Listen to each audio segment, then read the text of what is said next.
Hey, what's up, guys? It's your girl Animated Angel back at it with another freaking video. And in today's video, we are going to be talking about why you are addicted to your phone and you need to admit it.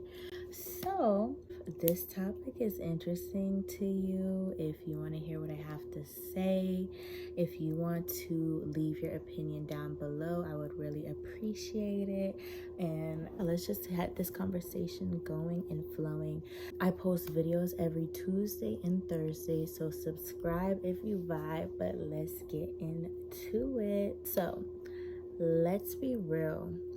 As a society, and this is based off of my circumstances and what I currently live in. So I live in America, where most people are very dependent on cell phones. Most people use cell phones for everything. As humans, we just have used it as a crutch in a way. For example, you commute to work or school every day.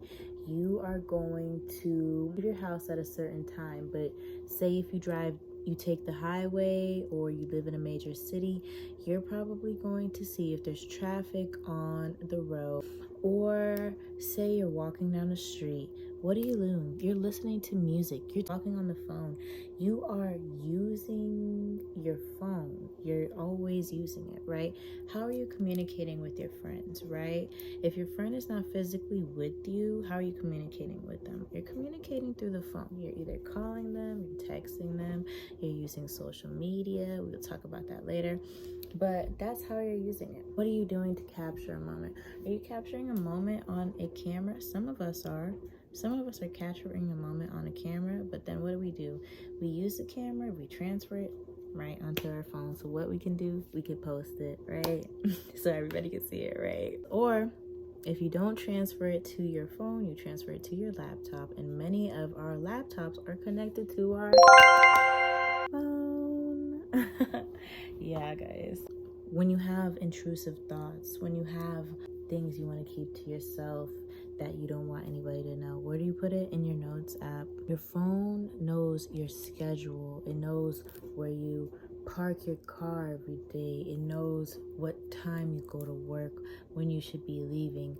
It knows all of the important people in your life. It's the main communication of everything. It has pictures of all of those people. It knows how you act on social media. It knows who you interact with. It knows what you look at. It knows what it suggests.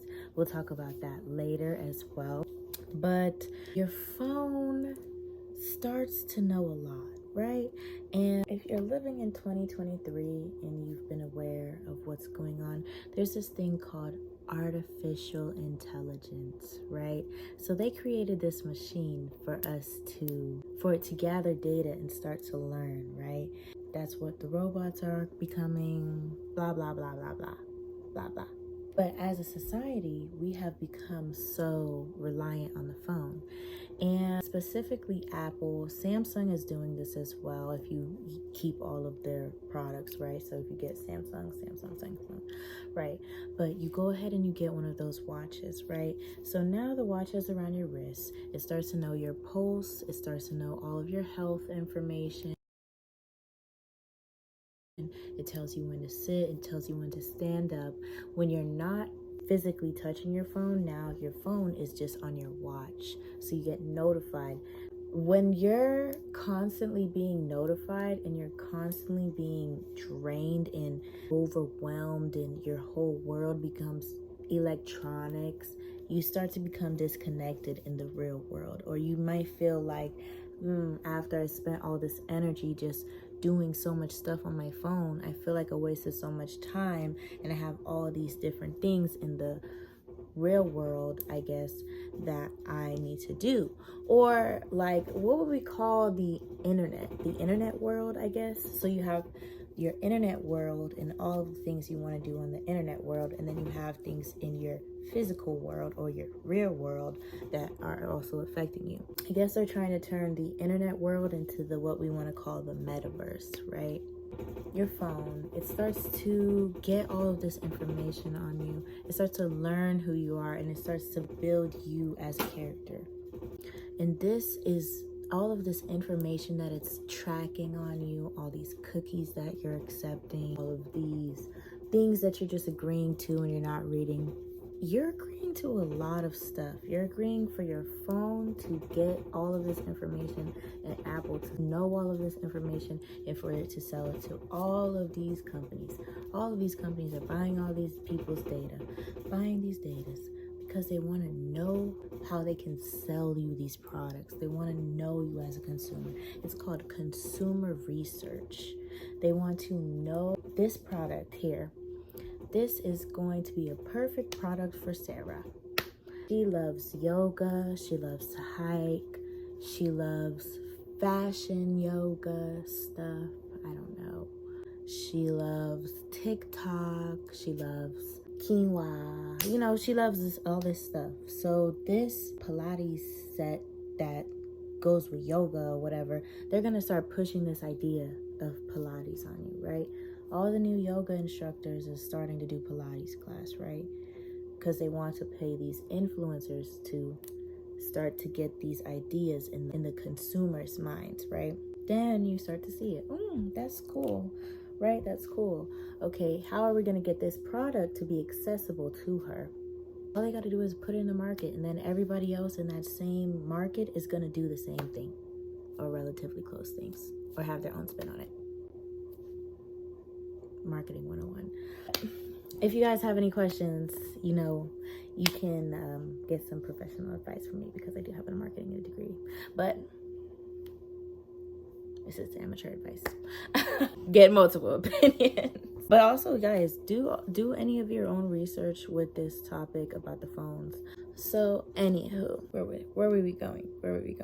You're very dependent. You use your phone for basically almost every avenue in your life. If you are bored, you are using your phone for a game, or you're using your phone to scroll on social media, or you're using your phone for research, using your phone to read a book, blah, blah, blah, blah, blah. And if you've been following me this year, then you may know that I am trying to take a step back personally from using my phone for everything. I have been reading more physical books lately. I have also been doing more hobbies. I've been going places without my phone sometimes. I'm not going to tell y'all everything. Okay, just know I'm trying to take a step back from using my phone for everything and kind of almost live life in a way like how I used to live when I was a kid growing up in the early 2000s, when a phone was used to contact people, and that was about it. And it was not my whole life, and I had a whole bunch of stuff I was doing back then.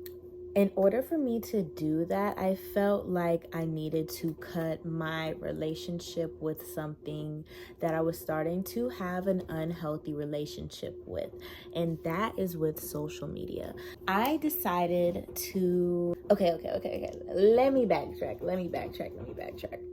Back in January, at the beginning of the year, I read this book called The Alchemist. And honestly, I recommend that book to anybody that is wanting to figure out what their life journey is and wanting to know what path they should take and if they are on the right path or not. I read that book, and in that book, they talk about omens a lot, and they talk about following the signs that you feel your soul is showing you. It talks about more stuff, but that's one of the things that I got from that book. Sorry, spoiler alert. I want to reach my goals. I have a lot of goals, and I feel like if they keep saying that the world is going to end in 2027, like they said in 2012 or whatever, and they have that big clock in New York that's saying that we only have like however many more years, I'm not gonna say it, but if they're gonna say that, I have X amount of time to live the life that I want to live before it's too late. I can't keep living my life with what if I did this and what if I didn't do this. People may see all of these different business ventures and ideas that I had and all these pages that I've made and all these pursuits that I've had, but at the end of the day, I'm doing this because I don't want to be 90 years old if the world exists till that long, 90 years old, looking back at my life and saying, wow, I wish I would have took that chance. I wish I would have pursued that passion. I wish I would have put my all into something because I knew that I could have done it, but I didn't listen to what everybody else was saying.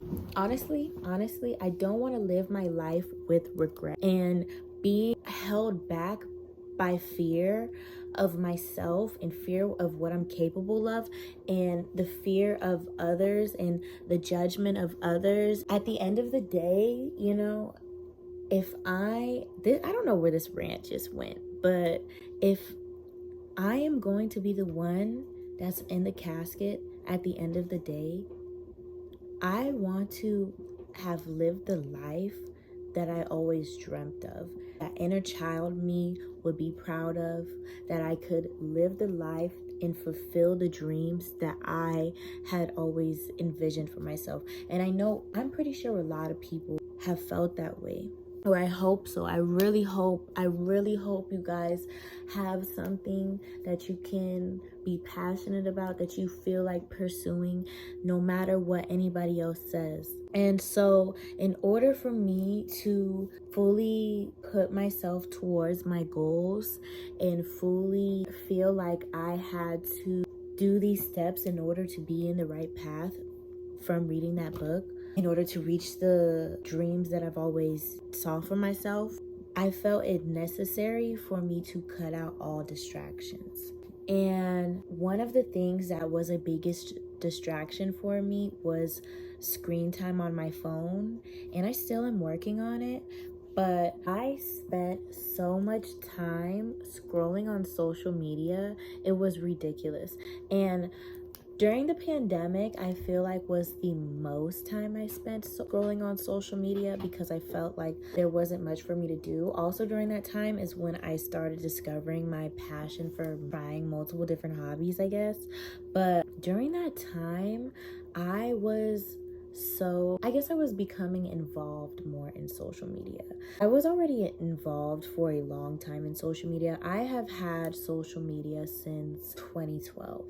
Since Instagram first started to pop off, or maybe a little bit earlier, maybe 2010. I'm not 100% sure, but I've had social media or some sort of way to digitally communicate to people for a long time. And I was also aware of social media when MySpace first came out and Facebook first came out, because I had an older sister and she created pages during those times.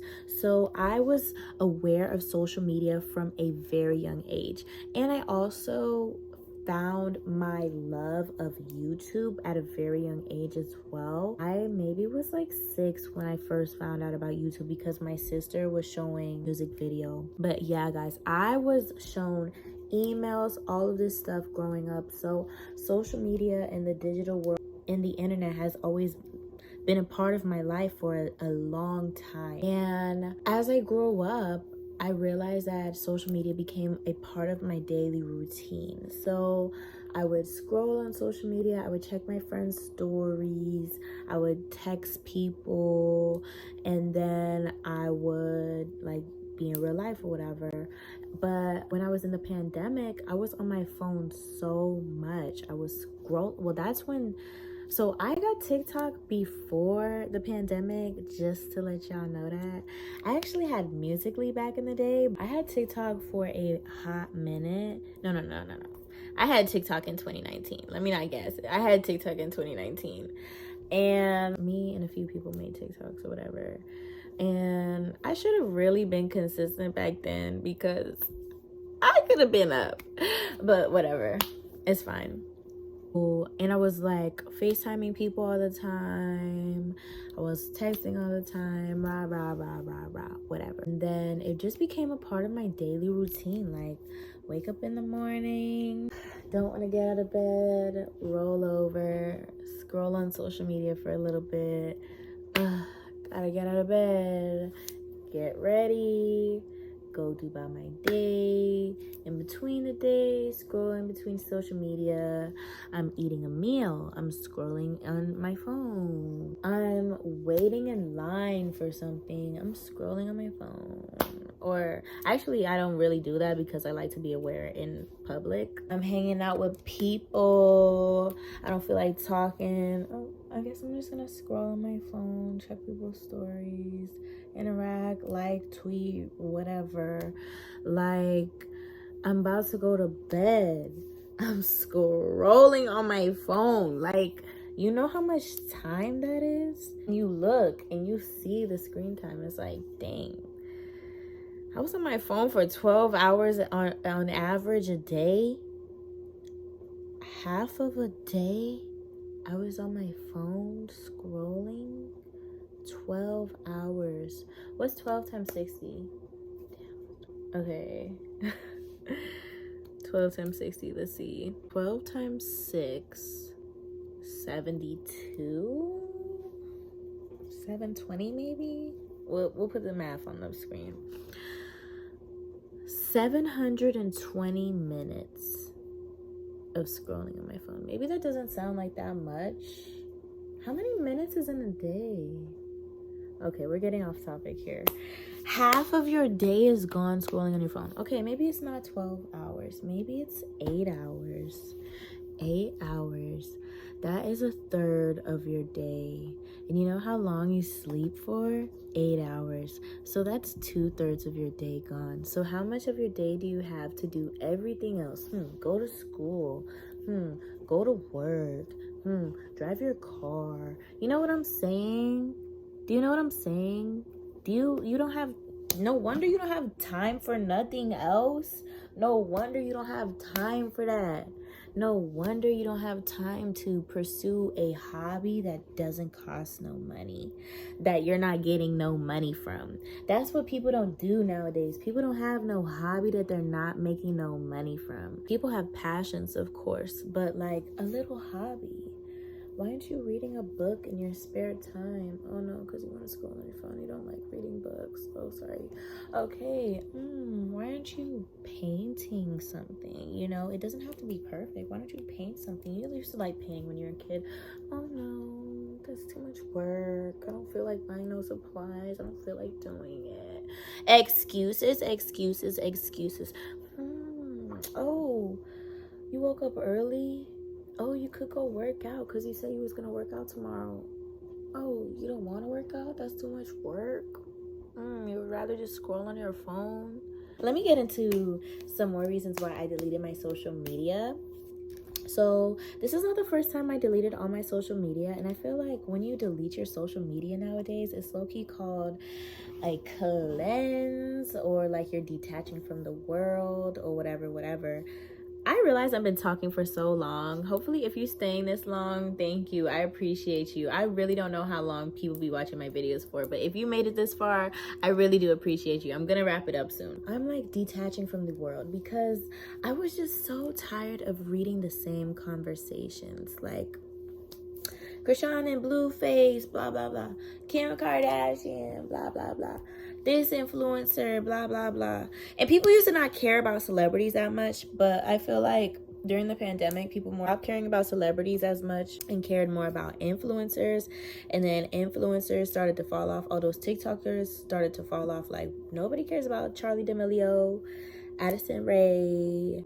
Nobody cares about them no more. You know who people care about, apparently? Celebrities. And you know why? Because Will Smith slapped Chris Rock. If you know, you know. If you know, you know. Anyways, like I was saying, I was so tired of reading, 50-50, women this, men this, school shooting this, America this, blah, blah, blah. I was so tired of reading opinions. I seen this tweet. If I have a screenshot of the tweet, I will put it up here. And it said, no wonder you feel like your life is in a loop, because you wake up every day. First thing you do is get blue light in your face, read everybody's opinion, and then go about your day. And that was the final straw for me. And I was like, you know what? I need to stop living, I mean, I even be tweeting about this, like retweeting stuff about this. Like, everybody needs to delete their social media for a year and live in real life. Live in real life. The people that really care about you and really want to check up on you and really want to see what you're doing will hit you up if they have your number. And the people that just want to keep lurking on your stuff and see how you're doing and be in your business once in a while after they haven't hit you up for mad long, do the math. And I have some of my real friends that I also have not hit up yet, but I do plan on hitting y'all up. And just know we are locked in like that. And just know, like, a lot of people are just on your social media from your past lives to just look at what you're doing, to just lurk on your stuff, to see who you're gonna become, to watch you, and to just, a lot of these people are not gonna support you. When it comes down to it, I don't know how many people's businesses, I mean, I guess reposting on social media is one thing, but like, a lot of people are not putting money into other people's businesses. A lot of people will rather support a stranger than support their friend, unless they are locked in like that. Let's just be real. There's levels to friendship, but a lot of people would rather go give $100 to Morphe, $100 to Chanel, $100 to rah than $100 to their friend that they know in real life. That is starting up their business. Let's be real. And social media was just becoming a tool that I was just seeing everybody's opinions. I was seeing a lot of lurkers. I be doing it. It's a part of the culture on social media. Just, dang, wow, wow. Oh, what happened? Oh, she's pregnant. Dang. I don't want to live my life sucked. I feel like people are sucked into their phone. They are addicted to their phone. They cannot go a day without being on their phone. They cannot go a day without social media. There's two sides of people. People that have been without social media and have deliberately gone on a cleanse and have felt better and have felt different and have changed their life and have a healthy relationship with social media. And there's the people that cannot go a day without it and have never left social media alone and have never deleted their Instagram and have never logged out of their account. And I mean, there's nothing wrong with loving social media. There's nothing wrong with communicating with people from different parts of the world and still being in contact and creating a community and having others. But it's different. I can't hug you. Maybe you're not a hugger. I'm really not a hugger. I can't shake your hand. I can't look you in the eye. I am one person that loves eye contact. I can't look you in the eye. You see me, I can't see you. It's different. I want a community in person. I want to have people that I can have conversations and connect to, because I am not the best communicator through the phone. I'm not the best communicator through text. I would rather have a conversation on the phone. I would rather talk on the phone with somebody, FaceTime with somebody, than just text somebody. That's just me though. Everybody's different.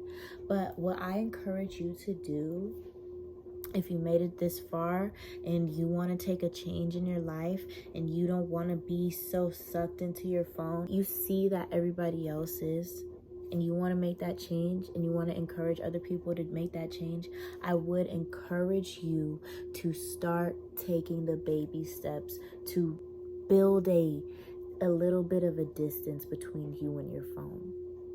It's hard. I know that you may have a deep connection and a feel of dependence on your device, but we used to be able to know what direction to take by looking at the stars, by looking up, not by looking down on our phone. by looking down. If you know, you know. If you're tapped in, you're tapped in. But we don't look up at the sun. We're not looking up at the sky. When's the last time you looked up, you stopped, you laid down in the grass and looked up at the sky, looked up at the stars, looked up at the clouds? No, because you're sucked in that device, guys. Let's be honest. You need to take the baby steps. You need to go ahead. You need to get other things. Get a book, get a journal, get a camera, get something that your hands and you can physically spend time on. Get a puzzle, get something for your mind to work on. Get something that you can do, that you like, that you used to do when you were a kid, that wasn't you being on your phone. If you always been interested in creating mixtapes and being a DJ, get a turntable, start listening to sounds, do something. Get a hobby that you're not making no money off of. You're not making no money off of. You just like doing it because you like doing it. Listen to what you feel is right in your soul to do. What you feel like you need to do on your path to get to where you want to go. If you feel like deleting your social media, focusing on your goals, or doing whatever to reach whatever you feel like you are capable of being, then I suggest you doing it. If you want to break the dependence that you have on your phone, try doing different things. Stop using the GPS for everything. Learn your city, read a map, get a book, do something, touch grass. Go outside and touch some grass. But yeah, guys, I want to hear your opinions down below. If you made it this far in the video, please like, comment, share this video to anybody that you think is addicted to their phone and that you want them to get off of their phone. Delete your social media, guys, and let's all be a community and start living in real life. Like, let's stop letting the media, whether it be social media, the TV on the media, news media, whatever it is, control our life. I have literally been feeling so free now that I don't have social media. I'm not feeling these constant opinions of others. The people that are in my life call me on the phone, they text me, they hit me up. I am happy. I'm pursuing my passions. I have been playing games on my phone and watching a lot of YouTube videos, but hey, baby steps. Thank you guys so much for watching. Bye.